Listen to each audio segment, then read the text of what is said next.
L'admission exceptionnelle au séjour sur la base d'une activité salariée offre la possibilité de délivrance d'une carte de séjour pour les sans-papiers susceptibles de travailler dans certains métiers pour lesquels la main-d'œuvre est difficile à trouver. Elle repose, comme son nom l'indique, sur des critères aussi incertains que variables.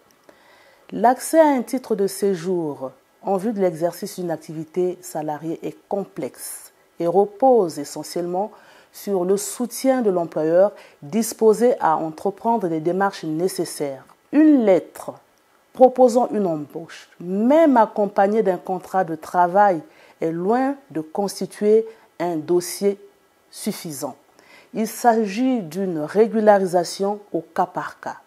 L'étranger doit déposer sa demande en préfecture, un visa n'est pas exigé, il doit remplir certaines conditions. Il doit d'abord avoir un contrat ou une promesse d'embauche, il doit ensuite justifier d'une ancienneté de séjour et de travail en France, c'est-à-dire qu'il doit justifier d'une ancienneté de séjour de 5 ans minimum, sauf exception, et doit justifier d'une ancienneté de travail de plusieurs mois.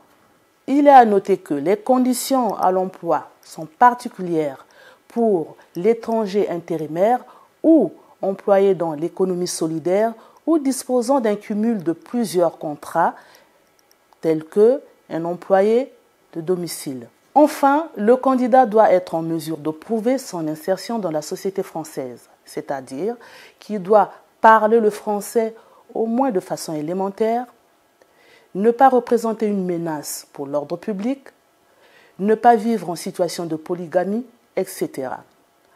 En cas d'accord, la préfecture délivre une carte de séjour qui diffère selon le type de contrat présenté. Cette procédure peut prendre plusieurs mois. L'avocat va vous présenter de façon claire l'ensemble des textes qui régissent le dispositif et les pratiques de l'administration. Dans un contexte où demander une régularisation, c'est aussi prendre le risque d'être licencié par son employeur, de se faire connaître de l'administration et de faire l'objet d'une mesure d'éloignement. Avec la complexification de la procédure, le rôle de l'avocat est plus que primordial.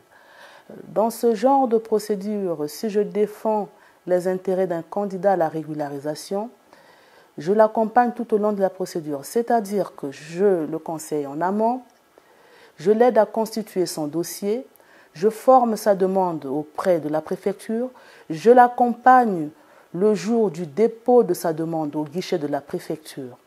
En cas de réponse négative, j'assure la défense de ses intérêts devant les juridictions.